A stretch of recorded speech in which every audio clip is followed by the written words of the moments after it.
Hello, everyone's. I am here for my review of 911 on Fox Season 3, Episode 15 or 16. I'm not really sure. I'm leaning towards 16, but yeah.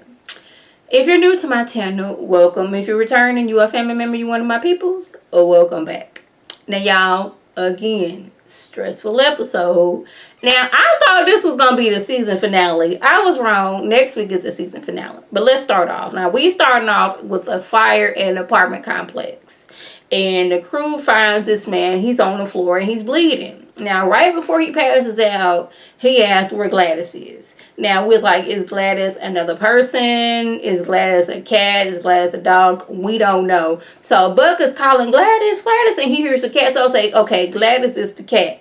So, there he goes, grab the cat, and they get out. Well, while this is going on, a hearing impaired woman, she is typing into the 911 call center, and she is trapped inside of the building. And the ladder from the truck is not long enough to get to her. So it's up to Buck and Eddie to go to the building next door, go to the roof, throw their gear across to the building that's on fire, and then jump over. I was just scared that somebody wasn't gonna make it, but they had to. After they was able to rappel down, get to the woman's window, make sure she got out of the way, and strap her on and get her down to safety. I was like, child, I was out here just as stressed as I ever wanted to be. But they get back to the fire station, and Buck he's having his all get out, because it's like, yeah, it's cool, yeah, we didn't did it, but he wanted to celebrate. But like, everybody got a date. Bobby, he got a date with Athena. Chimney and Maddie got a date. Hen and her wife got a date. They're like, we just got stuff to do. So he goes to the bar, and like they showing like the events what happened to him and Eddie saving a woman. The dude next to him was like, these firefighters, they dumb going in the building. But dude, he's an ex firefighter, and him and Buck, they become friends and get to talking. We gonna pin that right there and put that on hold. We're gonna come back to that in a minute. Now we see this man and his son. Now his wife had already told him, don't be getting on that electric scooter, but don't do it. The daddy like, yeah, mom's not the boss of me. And son's like, really, mom's not the boss of you? Well, mom's the boss of me, but mama ain't here right now. So we gonna get on this electric scooter. And everything that could go wrong almost did. I shouldn't say go wrong, but like, they ride on this electric scooter. Now first, like, they own it together. First, this man, he opened up his door because he's finna get out. They almost run into the door, so they had to swerve. Then, they almost hit somebody who's walking across the street. So let's get on the sidewalk. People coming on the sidewalk, almost run them over. They thinking they didn't find the guy the hang up until, like, we hear a drone. The drone falls right in front of them. They don't have time to swerve out the way. They hit the drone and end up flying into the bushes. Now, dude that was, the crew came out, they had to get him out the bushes, all this other thing. The dude that was flying the drone, he's arrested because, one, he don't have a license. He talking about he's taking aerial views because he's trying to sell property. But one lady's like, I know everybody in this neighborhood and nobody is selling their houses, so what's good? And the thing is, she's like, something about him don't sound right. We gonna look some more into this. But he gets arrested nonetheless, because you're supposed to have a license when you're out here flying drones. Now let's move over to it's a cooking show. Now y'all, I love cooking shows. I used to watch Great Chefs of the World, like in the early 2000s. That was my show. I used to love when the Food Network had those shows, like the cake competitions, when they was carving cake, or when they was like sculpting sugar or sculpting chocolate.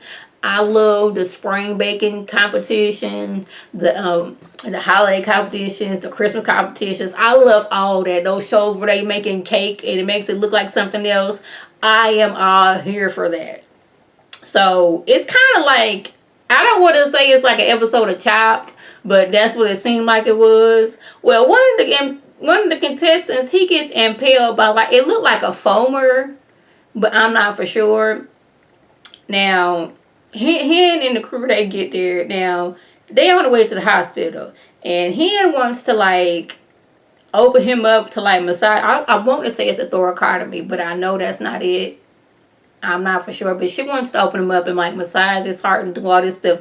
Because she don't think he's going to make it. Now, she's feeling some type of way because the dude earlier in the fire who, like, hit his head, she was noticing some things about him, so she was asking some questions. So when they finally did get him to the hospital, it was like, she was like, hey, nurse, he got A, B, C, and D going on with him. Make sure you tell the doctors, make sure you do these tests. Now, I don't know if they did the test or not, but the dude ended up dying. So she doesn't want to have another person dying on her hands. So, you know, she get to the hospital, she done that. She goes like, I have this man.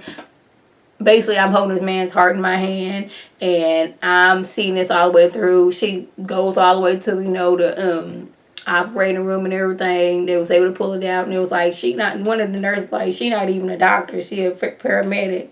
You know, she ain't supposed to be doing this. You know, this is wrong. But the doctor's like, you know, she basically saved this man's life. And, like, she get back to the fire the firehouse. They got, like, a little lab coat for her. Like, you did that, Hen. But she thought she was going to be in trouble. But, like, nobody filed a complaint. The person died. But, like, in Henrietta's mind, it was, like, that dude that died earlier.